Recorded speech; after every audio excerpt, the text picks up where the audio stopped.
Republican Party's won a majority of seats in the House of Representatives. Sarah Sharif's father has told the Old Bailey he takes full responsibility for her death in Woking in August last year. But 43-year-old Irfan Sharif continues to deny murder. Sarah's stepmother, Banish Batul, and uncle Faisal Malik have also pleaded not guilty.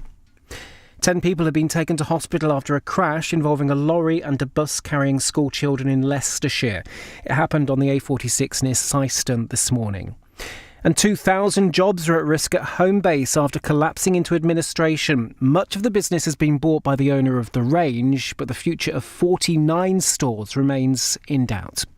In the city, the FTSE 100's closed up 4 points at 80.30. The pound buys $1.27 and €1.20. LBC weather, some light rain across the southeast and far northwest tonight and a low of 3 degrees. From Global's newsroom for LBC, I'm Daryl Jackson. This is LBC from Global, leading Britain's conversation. Cross Question with Iain Dale. It always sounds a little invidious to announce breaking news after you've just heard the news bulletin, but that's what I'm going to do because the Republican Senator Marco Rubio has just been officially confirmed as Donald Trump's choice for Secretary of State. You might want to ask about that on Cross Question. There are lots of subjects that you might want to ask about, and the way to do it is to pick up the phone and dial 0345 6060 973. You can WhatsApp us on the same number, text 84850. You can watch us on Global Player, and the people you will be watching are Michael Shanks, Labour MP for Rutherglen and Hamilton West. He's a minister at the Department of Energy. Samuel Kasumu, social entrepreneur, who is a civil society advisor to Boris Johnson. And Yasmin Alibhai-Brown, the author and political commentator. So get your fingers dialing, as they say. Call 0345 6060 973. Tweet at LBC. Text 84850. Cross Question with Iain Dale. This is LBC. Well, let's kick off with Abigail in Dewsbury. Abigail, hi. What would you like to ask? Yeah. Well, basically, on the back. Sorry. On the back of what you've just announced, with the fact that Donald Trump has now got both houses, he's also enlisted Elon Musk, who said he's going to get rid of regulations because he's got his own business that's facing fines and stuff, as somebody was saying to Andrew Marr earlier. Is that not a reason that the world should be scared as well? Because obviously that means he'll be able to push for anything he wants, especially with Ukraine, okay, but also with the health and safety of the people in America, having to, getting rid of regulations and just burning everything up like that. Is America ever going to be the same again? So to sum that up, are you saying sort of should the people of the US and the world be afraid of having Donald Trump and him having limited opposition? Absolutely, because he's going to be able to pass everything through, isn't he? He's not going to have anybody to stop him. And then we've got Elon Musk definitely getting rid of these regulations, which is going to benefit him and not benefit people. That could be health and safety, could be anything. So there you go. Now, Yasmin, I imagine you have a view on this. Every word you've uttered, I agree with. I think we should be very scared, but I do feel very anxious for a leader who already, hated any kind of opposition, now has the mandate to do as he pleases with himself and his cabal. And God knows how it's all going to map out. But it's interesting, some states, because America is very complicated, the individual states do still have a lot of power and some degree of independence. And I think it was California yesterday, and one or two others who said they're not going to implement, for example, the deport everybody policy or some of the stuff that he used during his campaign. So, democracy is a complicated thing. And in America, it's a particularly fine balance between the federal government and the state. So my hope is that since the House of Representatives and Senate are now his, that the resistance, or at least some resistance, will come from some of the states. Samuel. Yeah, I think I have a very different view, to be honest. I think Donald Trump has a really clear mandate. And I think in America, some of the reasons why they have challenges is because very often there is this tension between a president and the Senate or Congress. So actually having the clarity of who is ultimately responsible for the big decisions can only be good for America. I think that... Well, it depends what those decisions are, doesn't it? Well, yeah, but I suppose with Donald Trump, what you have is someone who's going to try to be someone that brings about reform to things like public services, etc. Clearly, the Americans overall have a strong sense of feeling about things like migration, or else they would not vote for Donald Trump. On the international stage, I think there is probably more nuance. I think Donald Trump will probably be good for the American economy. Will it be good for the global economy? It's a slightly different answer to that. And then also when you think about what is happening in Gaza and you think about what is happening in Ukraine, Joe Biden hasn't been able to shift the dial. And so I just wonder, probably slightly controversially, whether or not somebody like Donald Trump will be able to make more progress, which will ultimately result in less people dying, which I think is far more important than some of the other trade-offs that might be required when you have to enter negotiations with people like Putin, who obviously hasn't been quite enamored to America's position on the subject of how you bring about peace in that region. Yasmin, just before I go to Michael, Labour got a massive majority at the general election. I mean, they have the mandate, certainly in seats, not necessarily in vote share, to do whatever they like over the next 4 years. I don't remember you expressing similar concerns then. Go and read my columns. Go and read my tweets. I do read your tweets, but I don't remember I have you saying been that. very critical of Keir Starmer's position and on a lot of stuff. Gaza most of all. Gaza absolutely most of all. But I have to say, Samuel, that your faith in the big leader, the big man leader, just read history and find out what happens when you get someone with this full a mandate and no opposition really to speak of. What happens next? Just know your history. Well, I think for the sake of balance and to sound slightly more diplomatic than that, I would say, Yasmin, you were correct in the statement you made earlier around America being far more complicated and large in terms of how they govern. So there's a federated state. So Donald Trump won't have the power to do absolutely everything that he wants.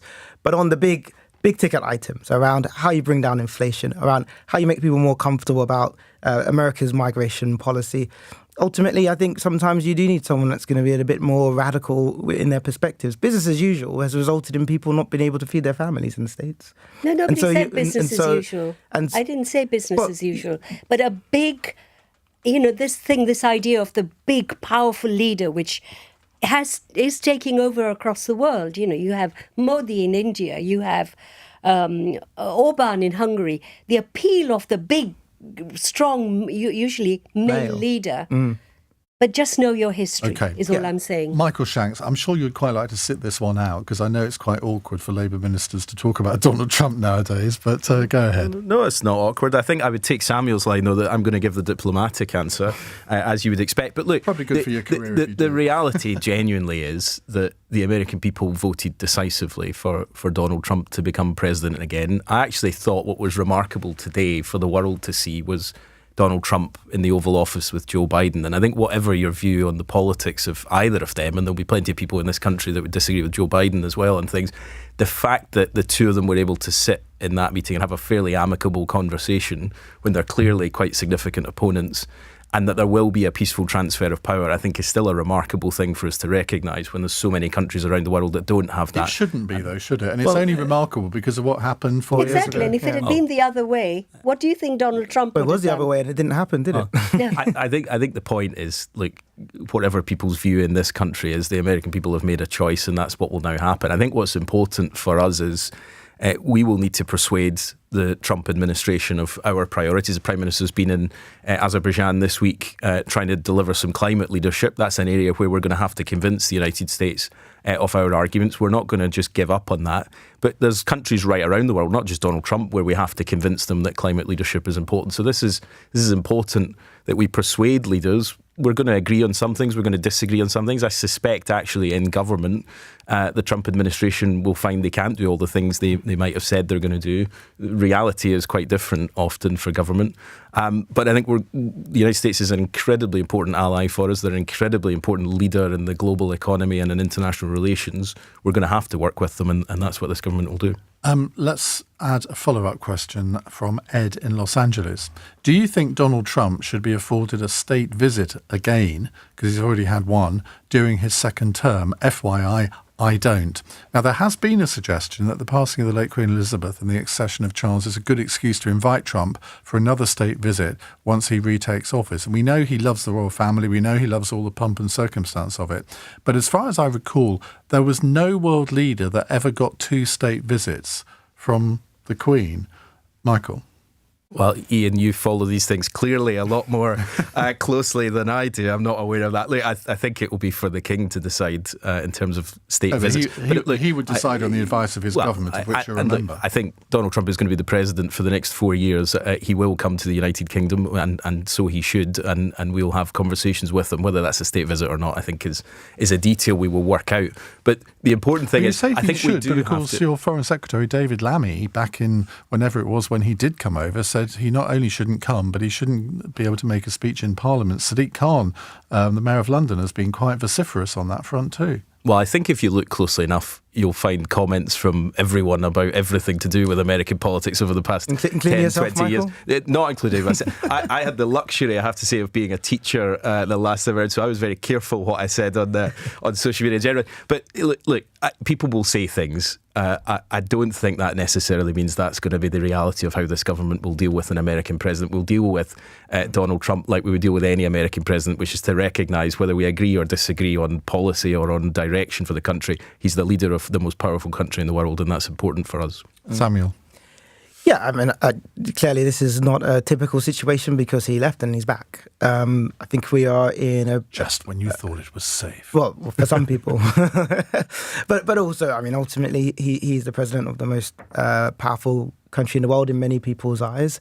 And if a state visit will be what helps to ensure that the Labour government can have much as fruitful a relationship as possible with the Trump administration, then I'm all for it. Because ultimately, as a country, we need to make sure that our closest ally feels that we can work or do business with them. So actually, to be honest, on David Lammy's previous comments, I kind of take a slightly different view from some of my former colleagues. I think ultimately the things that he said were unbecoming of somebody who wants to hold such high office. But I also think that, you know, when you say things in the past, you shouldn't necessarily be held to them if you're willing to apologise or say you were wrong. I don't know if he has apologised. I don't know if he said that he doesn't believe what he said to be true. But if he's willing to show some contrition, I think we should all just move on from that. I'm sorry. I can't believe this conversation is happening. This is I do not care. He won. I'm not saying he can't be president. But do you wash away everything that we know about him? He's a convicted felon. We know how women have complained about him, how many cases have been won by women about his behaviour. We know so much about this man. Are you saying we should now apologise for calling him out? What kind of moral world do you live in, Samuel? Well, firstly, I don't know, as far as I'm aware, if he's been convicted from of all the things that he's alleged to have done. Well, he has been convicted for several. Okay, but we live in a democracy, and the Americans also have a democracy. Doesn't mean you have to forget the crimes of a president-elect. We have to be honest. If David Lammy, and I have not much time for David Lammy, I have to say, in recent years. We agree on that one. But many of us were very critical, and many of us remain critical, Americans too, of the man who is the president. Do you think all of us should just go to sleep for 4 years? 4.5 million more Americans voted for him than they did his opponent. Yeah, but the ones who didn't, do you think they don't matter? No, I didn't say that at all. There's a lot of anger, a lot of anxiety. You have to respect the result. I'm not saying, I said he's the president-elect, but doesn't mean I have to suck up to him. Not you, but certainly David Lammy. And I don't think we have to suck up to him either. Actually, Lisa Nandy was very brave today when she said, we are going to, be strong enough to disagree with Donald Trump and call him out. I thought that was a really brave thing to say. Oh, she doesn't get sacked by Starmer. Well, look, that's exactly what I just said as well, though. Look, world leaders, wherever they are, of course, if we disagree, we're going to challenge them on things. We are going to come up against things where we're going to challenge the United States on, and frank conversations with your closest ally are important. That's what makes the relationship so strong. But it doesn't mean that we don't have a relationship with the American president. Of course we're going to have to. Say Keir Starmer comes to the conclusion that if we invite Donald Trump for another state visit, that would be a key way of persuading him not to put 20% tariffs on UK exports, which he's probably going to put on European ones. I mean, I would say that's a pretty good trade-off. Well, good luck to them, but I don't have to agree with that, do I? I'm not saying you do. The pressure on all of us now. Oh, he's now won an election by a massive majority, so shut up. No, there is a moral case here about the kind of behaviour this man has been guilty of several times and accused of at others. And I think governments have to behave the way the governments do, and I completely understand what you're saying. But for the people of this country to be told that, we have to now not just accept the election, but forget who Donald Trump really is. Yeah, but also we're not American. And the Americans have voted for him to be their president. And actually, I take the view that I think for democracy to function well, it is much better for a leader to have a very strong mandate, because that sends a very strong message. Now, the message that the Americans have sent to each other and to the whole of the world is we believe on balance that this guy is the one that we want to lead us. And so we have to respect that. I respect that. And we also have to respect the office that he holds. All of his flaws. That's muddling up things. I respect he won the election. It was a landslide. I respect that it was a proper democracy and it was fair. I respect that.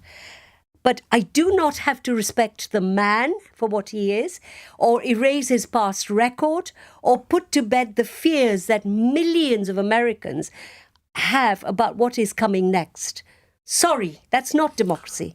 We have some more Trump breaking news. Now, this is one I think maybe we can welcome, because the former Democratic Congresswoman Tulsi Gabbard has been chosen as the next Director of National Intelligence.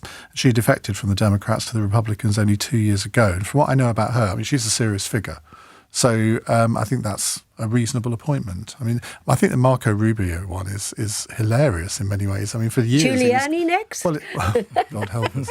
He was calling Marco Rubio Little Marco. I know.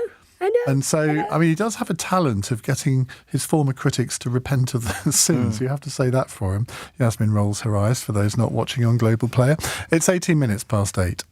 This is LBC.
Cross Question with Iain Dale. Watch live on Global Player. This is LBC. Now, we have a very highly charged Yasmin Alibhai-Brown with us this Calm evening. You've calmed down. I mean, this next subject, it's, I think, going to be a calmer subject, but no less important. We also have with us Samuel Kasumu, social entrepreneur, and Michael Shanks, Labour Energy Minister. Tony is in Saddleworth in Greater Manchester. Hello, Tony. Hello. Good evening, Ian. Good evening, panel. Just a quick one for you. Is the latest ploy of the assisted dying bill to make the NHS more saleable for the future, along with weight loss jabs, statins and diabetes treatment, so it does away with getting a fitter and healthier group of people to treat? How would it make... I don't understand the logic of the question. It would make it more sellable in what way? I believe for a long time that they're trying to sell off to private companies But how would assisted dying aid that process? Because a lot of the assisted dying, that would cut the treatment off at its source. Then once they say, well, this person has got dementia, he may have another 5 years, but they'll be miserable. And do you know how many people are estimated to take advantage of the assisted dying bill if it becomes law per year? Well, only off what I read in the paper. 1,000. Yeah. OK, all right. Well, we get the gist of your question there. Wes Streeting has said today that the legalisation of assisted dying would cost the NHS money and would therefore come at the expense of other choices in terms of what the service can afford, while adding that he fears members of the public choosing to end their own lives so they can help the NHS save money on their own care. Michael Shanks. I think, so this is one of these areas of conscience where members of Parliament get a free vote and the government has said that it will be neutral as a government.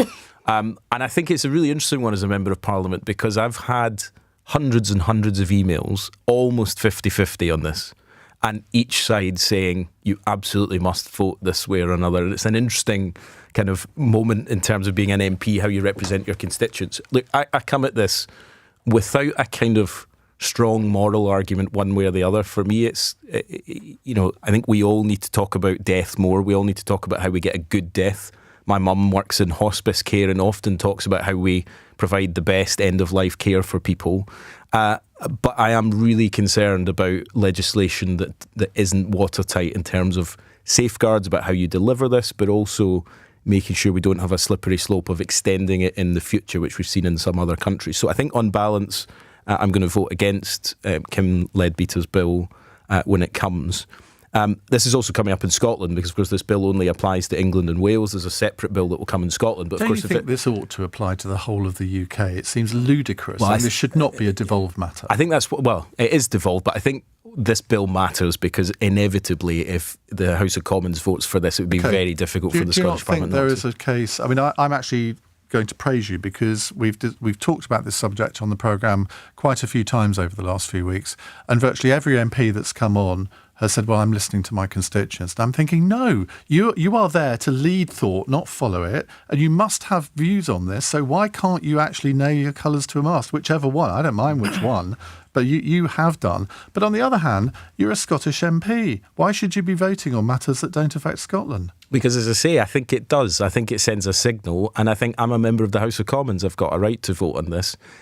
Look, the point about listening to constituents, I think, is important because, you get all these campaign emails that, people type in their postcode and they fire them off. But there's been a lot of really personal examples of people who have had horrendous end-of-life care, who have made the case that actually they would have liked the power to end their loved one's life in a different way. I don't think this bill necessarily helps with that. But I've also had a lot of emails from healthcare professionals really worried about their role in delivering it, and also the risk that if, and the bill does allow this, if doctors are allowed to opt out of doing this, well, you then create a situation where you potentially have a bit of a postcode lottery around the country of where people could get this. And the other big concern I've got is the sense that people might think they're a burden in society, they're a burden on their families, therefore, actually, I should just take this course of action. That sort of sense that maybe nobody's coercing them, but actually they're sort of coercing themselves almost. So that's the position I've come to. But I don't come to it, I'm quite pragmatic about it. I think I see the argument for assisted dying, and if we got to a stage where we could find a way to do it in a really watertight way, I think I might well support it in the future. Yasmin? Oh, I'm so totally for this bill. I have a friend, a very close friend, who doesn't live in this country, who's just had to do this for her husband of many years. And I've been talking to her this 8-10 days ago, and it was very well done. But she was talking to me every day for a month. The agony this woman was, and I'll tell you two things. I hate the way loved ones have been demonized in this debate, as if all of them, or at least most of them, their motives are suspect. This is an act of love. When you encourage and help somebody who is really ready to go, it is an ultimate act of love. Okay, and I do think we have to remember that. We've waited, and it's 9 years ago, the last time we talked about this and voted on it. 600 people, according to Dignity in Dying, kill themselves in this country when they're diagnosed, when they get a terminal diagnosis, on their own, because they can't have anybody in the house with them in case they're charged with a crime. Why are we not understanding what makes people reach this position? Why can't we understand what it feels like? Samuel? I have heard many people over the last few weeks say that this is an issue of conscience. And to be honest with you, I feel like with this specific bill, that shouldn't be the case. I think the main focus here for me should be, does this bill work in practice? And there are two things I would say. One is, on the bill itself, there are some serious challenges that I personally have. Firstly, this 6 month for me is a relatively arbitrary figure, because there are some people being given 6 months to live who live beyond that. There are also people who have been given 6 months to live who have had a very fruitful, productive, happy 6 months. I mean, I cite Sven-Goran Eriksson, for example. Look at all that he was able to get done in a relatively short space of time when he was diagnosed with a terminal illness. I also have issues around the idea of folks who have a disability or who have a mental health challenge being exempt somehow, because actually about 1 in 5 people in this country are registered disabled.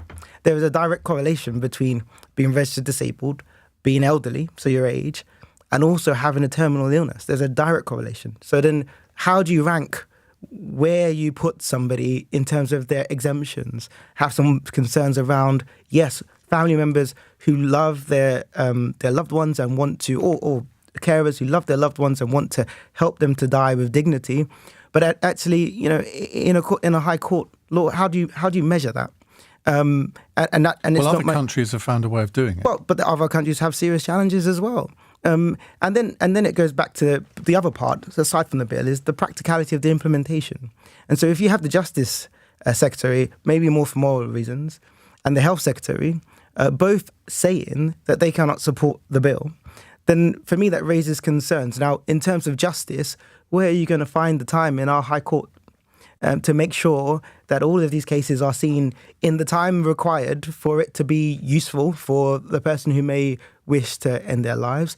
And we all know that our health and social care system is not only under increasing pressure for various reasons, including an aging population, etc., but also in many respects is not fit for purpose. So then how can you ensure there is a level of safeguards in place to ensure that we can deliver this practically? So for me, it's not actually an issue of conscience. It's an issue of, can this bill work? And I think the objective conclusion for many members of Parliament who were sensible, including Michael, who I've been quite impressed with, to be fair, because I've never heard you on a show before, I think that they will come to the same conclusion. Okay, do you support a woman's right to choose?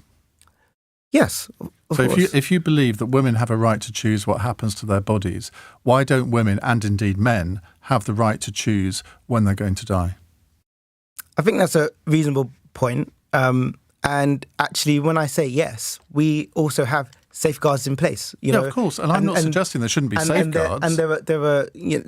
So But the reality is, as best as we can, we have safeguards in place to ensure that, particularly for... But that's what we have parliamentary draftspeople for, including, to write the laws that include these safeguards. And if you're really saying that as a country we're not able to draft the same laws that they've got in Oregon, that they've got in Argentina, that they've got in Portugal...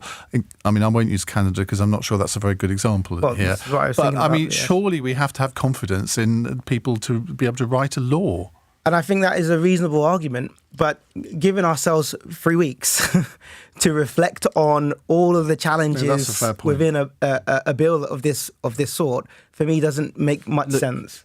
Thank you for raising the abortion one, because I've just written a column on all of this today for the I newspaper. And my last line is, my body, my life. And that was exactly the argument we used when we were fighting for abortion rights. My body, my life. My mother, when she got very ill and was going through a lot of pain, begged me to just give her twice the dosage of whatever medication. She was on so much medication.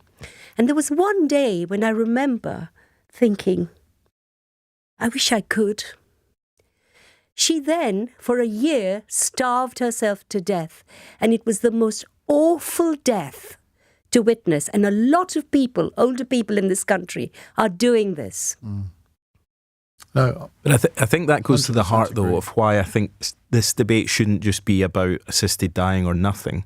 We do need to talk about palliative care in this country and about how we give the good pathways to a good death. And for some people, there is no amount of palliative care that will achieve that. For some people. For some people, but for far too many people, they're not able to access that care at all. And my worry is that legislation like this creates an environment where people think, well, in the absence of that, with social care and the mess that we've inherited and that we're trying to fix, actually people might say the easiest thing is just to go to the doctor and make this decision. I worry that people are not able to make a choice in a rational way in a lot of these circumstances because you're basing it on the absence of the kind of end-of-life care that we would like to see for our loved ones. And look, Yasmin's point, I think, is really powerful, and I've had a lot of constituents raise cases like that. I don't for a second think that your point about relatives, I think in particular, is really important. People want the absolute best for their loved ones. We don't want to see our loved ones suffer, but that's not the same as saying that the state should allow medical professionals to intervene to end someone's life earlier. I think that's at the heart of the argument. I think one of the weaknesses of the argument that Yasmin and I would put is that we are basing this on personal experience.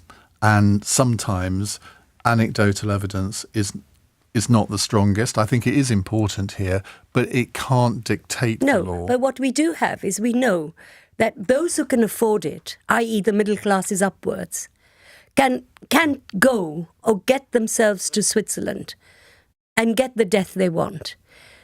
The rest of the people who can't afford it, so there's a big class divide here as well.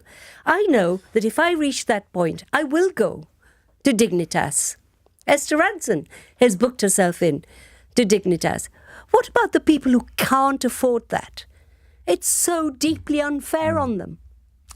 Right. Well, look, we'll be talking about this many times before the second reading debate of this bill on the Friday, the 29th of November. I think the one other point to make very briefly is that a private member's bill does not get the level of debate that a government bill does. And that's slightly concerning, I think, but we'll see what happens when it gets into the debate. Tony, thanks for that. We'll take more of your questions in just a moment. 0345 6060 973. It's 8:34 news headlines with Daryl Jackson. The White House says talks between Donald Trump and Joe Biden in the Oval Office were substantive and lasted around 2 hours. Donald Trump's also confirmed Florida Senator Marco Rubio as his choice for US Secretary of State. Sarah Sharif's father has told jurors he takes full responsibility for the death of his daughter but continues to deny murder. The 10-year-old was found dead at her home in Woking in Surrey in August last year. And Homebase has collapsed into administration, putting 2,000 jobs at risk.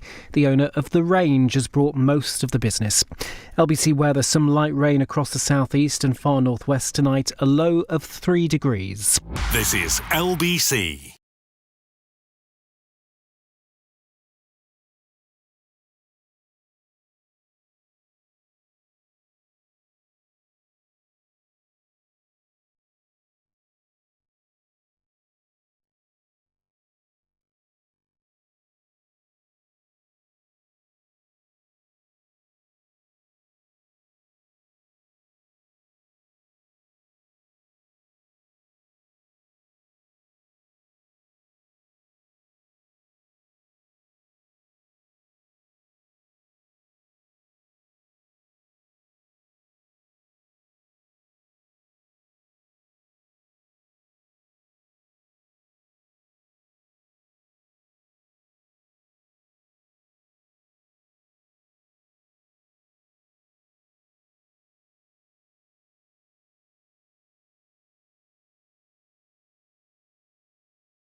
Cross Question with Iain Dale on LBC.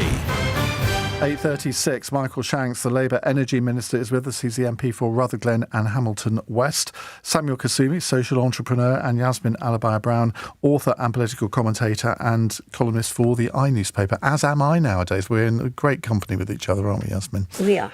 Let's go to Oliver in Leeds, who's kind of got a follow-up question to the one that we had earlier. What do league table rankings for public services actually achieve? Now, this is on the back of Wes Streeting saying today that he wants to introduce hospital league tables. Now, school league tables were first introduced in 1992. And I would say that they played quite a big role in improving school standards over the years. You may disagree with that. Samuel, let's come to you first. Yeah, up until May, I was a district councillor, as you might know, Iain, and I was a cabinet member for climate change and the environment. And I remember when I took the portfolio, I was told that we were towards the bottom of the list for local councils' responses to the climate emergency. And yes, initially I had many questions around, how did they arrive at that? What was the scoring? Was it objective? Who was involved in all this?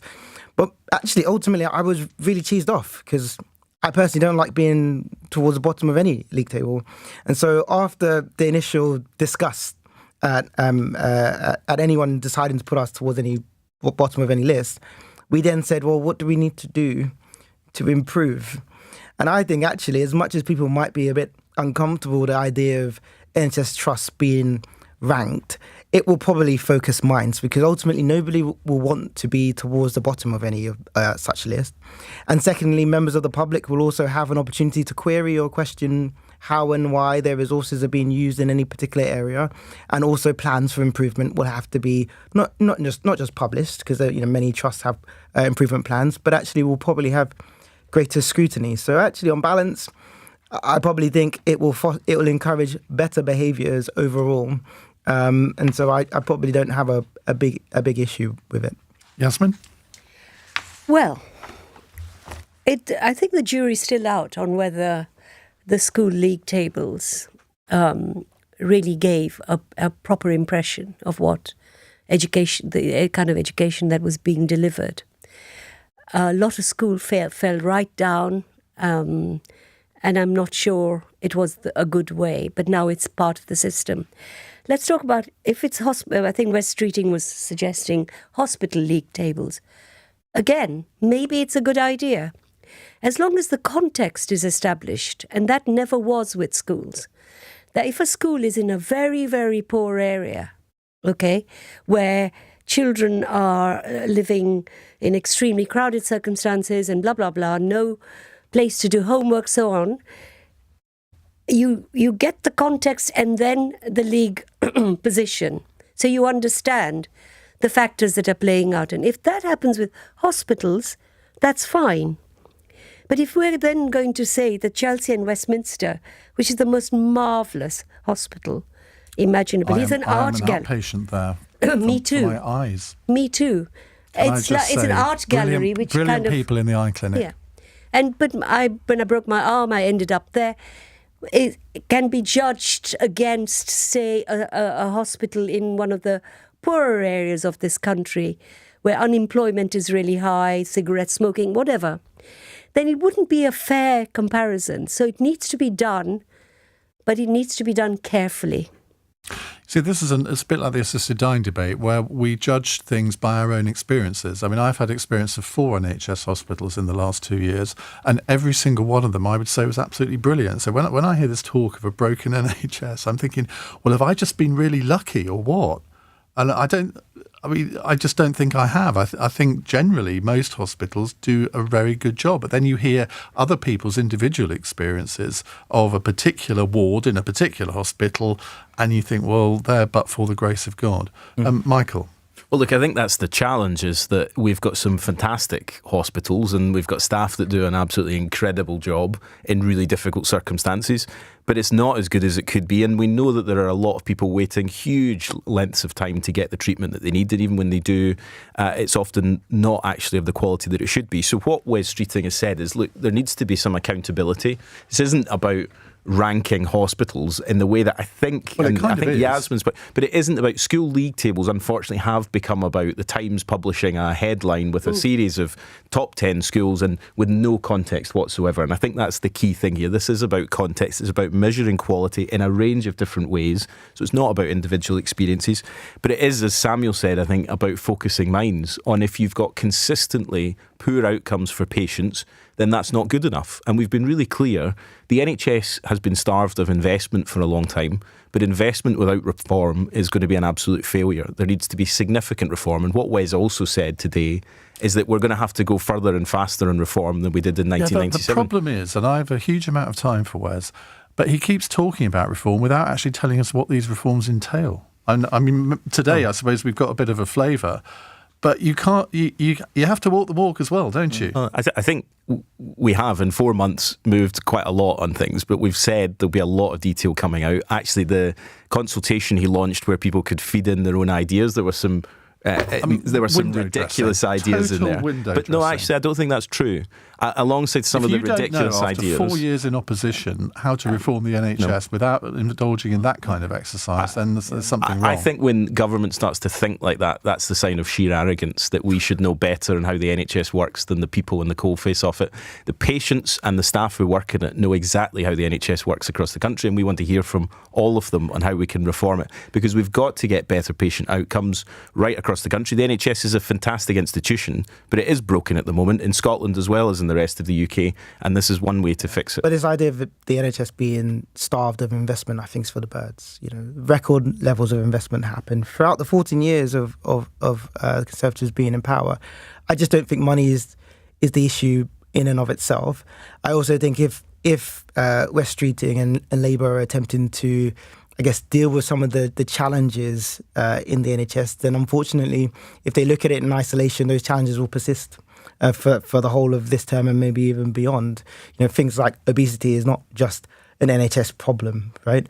We have an aging population. That is not an NHS problem. These are wider societal challenges that need to be looked at quite holistically. And I don't think money in and of itself is the challenge. That's exactly why I said, Samuel, that money in itself is not the right answer. That's why it needs reform, but also why we need to think about those public health problems, because you're absolutely right. It needs a whole government approach and it needs a whole society approach to solve them in the long term. Some of these are really intractable issues that it doesn't matter which government's in. We've not tackled them well enough. We're going to have to, so that we spend less on acute services in the first place and prevent some of these really expensive health requirements in the first place. You said a moment ago, sorry, Yasmin, I'll come to you in a second. You said a moment ago, Michael, that the NHS is broken throughout the UK. Who's been in charge of the NHS in Wales for the last goodness knows how many decades? I mean, are you saying that the NHS in Wales is broken too? No, I was saying the NHS in Scotland is also broken. The government's also responsible for England. You also said throughout the rest of the UK. I think, look, there are areas in Wales where if there was more investment, they could have made more progress as well. Well, I'd said at the very beginning, it's about money and reform. It's about both of them. There's a lot of areas where Wales is doing considerably better than England. There's areas where Scotland's doing better than England. We can look at all of these things in individuality. But actually, overall, we need more investment in the NHS and we need reform. Yasmin? Well, two things.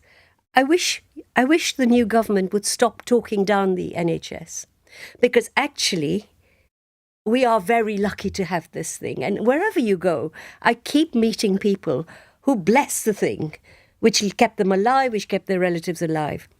But the thing that would help a lot, and I don't know if this is part of the reform, is when there are terrible scandals that erupt in a hospital or a trust. To me, the unforgivable thing has been that those responsible just moved on to the next incredibly well-paid job or retired in the Dolomites and never really were held accountable. If we could get this government to say, when these scandals break and the people responsible are named and we know who they are, then they must never work in the service ever again. Well, we had one of those in my local area where eventually the chief executive of the trust was forced to resign, and then 6 months later turns up in the north of the country in a very similar job. And you think, well, how can this be when her incompetence was clear for everybody to see over a number of years? But anyway. Can I just say quickly on this point that I don't agree with this point that talking down the NHS, if you love an institution, if you think the NHS is as great as it does amazing jobs. If it's struggling, you need to call it out and say, look, the people in the NHS do an amazing job. All the time, because that's it is, and you have to. It down. Sometimes you've got to call out for what it is, and then fix it. Become a self-fulfilling prophecy, though. Yeah. No, I don't think it is. It's broken. I think if you pretend everything's fine, that's where we get problems. Broken. Yes, there's lots of things wrong with it, but ever since the election, the only message we've had is the NHS is broken. And that is really debilitating to a lot of people who work in the NHS. I mean, you can have an honest debate, but I think constantly using this mantra that everything is broken, not so. But it's not really. It's not. Everything isn't broken in the NHS. Anyway, I don't think we're saying it is, but it's also debilitating to work in a job and be told every day everything's fine when you're struggling to deal with the patients that are in front of you. It's 8:47. This is LBC.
Cross Question with Iain Dale on LBC. 8:49, Yasmin Alibhai-Brown, Michael Shanks and Samuel Kasumu with me. A text question from Jamie in York. Very short one, not quite as short as the one we had yesterday. Is Kemi Badenoch a gift to Labour, Michael Shanks? Well, on what I've seen so far, absolutely. And, I have to say, I've even been slightly surprised how disastrous Prime Minister's questions have been for 2 weeks in a row now. And I thought the Prime Minister made the most important point that we'll hear again and again and again, I suspect, which is if you want to oppose all of the things that we've said, then you're going to have to say what you would do differently. And what we heard today was repeatedly saying from Kemi Badenoch, we don't agree with what the government's done here, but thank you very much. We'll accept the outcome. We're grateful for you doing what you're doing. It's not credible, and they seem to have not learned any of the lessons. And look, this is the problem. We've been in opposition for 14 years. It's a tough gig. Day after day, trudging through the lobbies, knowing you're not going to win a single vote is really frustrating. But you use that time to learn where you went wrong. And by God, the Labour Party had to learn some lessons about where we went wrong rapidly. We did that, and we're now in government, and it feels to me like the Conservatives, far from learning any of the lessons of why they lost, are just digging their heels in further. And Kemi Badenoch, I'm afraid, represents all of that. She has only been in the job for 2 weeks. Well, exactly. I mean, that's partly the point. I mean, the wheels usually come off the longer you're in the job, where you have to start demonstrating how you might form a government. To be honest, 2 weeks in, when no one expects you to take over the government, you've got a bit of free rein to be a bit creative with your recognising the problems of your predecessors. But it seems like actually they're just going to double down on it, and that's great for us. But I think the key point is, we are dealing with the legacy of that government. There are real challenges, I know, in my department and right across government that we are trying to tackle. Until they kind of square up and take some responsibility for that, I don't think the country is going to forgive them. Chris Newton, who has started a new podcast this week with Matthew Holbert, it's called Political Frenemies. He has written on Twitter today, on PMQs, Starmer is coming across as really patronising towards Badenoch. He really needs to watch that, although I suspect this is his arrogant nature and is incapable of change. Now, I must admit, I watched it this afternoon. I didn't watch it live. And that was my first thought, that he seemed to be quite patronising towards her. And I think he does have to watch that. Maybe Chris and I are watching it through different glasses to everybody else, but that's not a good look, is it? Well, I think if that was the case, no, it wouldn't be. But I mean, I know Keir well enough to know that he doesn't patronise people, whoever they are. It's just not in his nature to do that. I think if what we're saying is that the Prime Minister shouldn't challenge the leader of the opposition, whoever it is, when they come up with questions that aren't really based in reality and without any credible alternative, that the Prime Minister shouldn't challenge that, then I think we've got a bit of a problem. I don't think anyone would have said that if it was the Prime Minister challenging Rishi Sunak or whoever else it might have been. So, look, I think Kemi Badenoch, look, if I take a step back from the politics for a minute, I do want to recognise what an achievement it is that she's the leader of a political party, and I do think we can take real pride in the country that actually Kemi has got to that position in the party. And look, I think all of that's great, but fundamentally her views and her opinions on things are what are important, and those, quite rightly, can be challenged in Parliament. That's the whole point. Okay. Samuel? Yeah, I mean, there are two parts to that.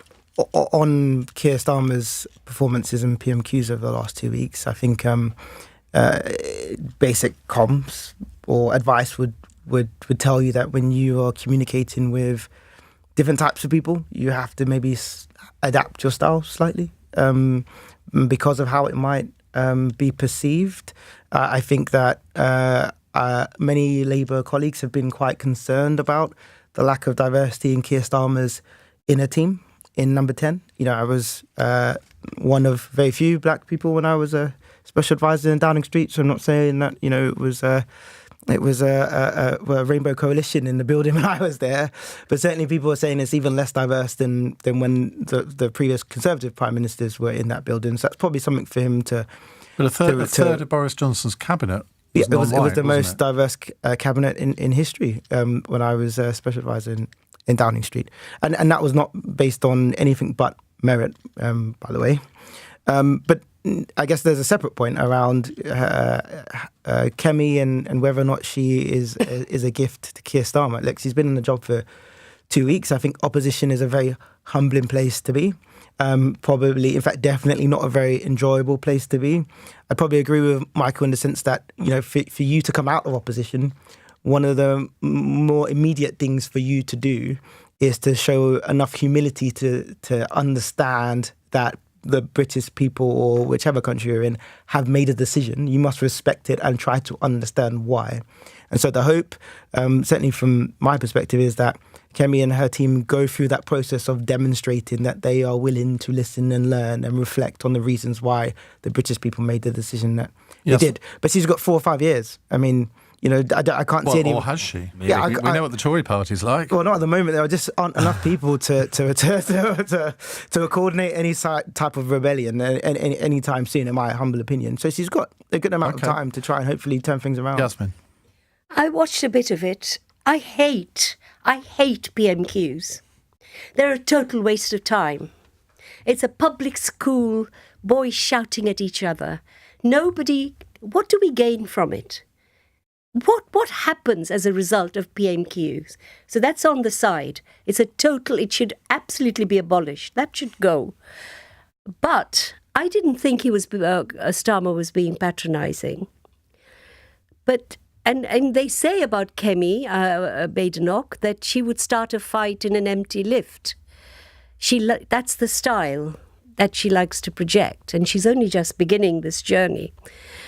In the end, we have to judge her not as a black woman, but as the leader of the opposition. and how she performs. And that's all there is to it. And I wasn't impressed today, but maybe I'll be impressed next week. But not because she's a black woman or she represents diversity. Once this has happened, we judge people, as Samuel says, for what they do, not for what they are.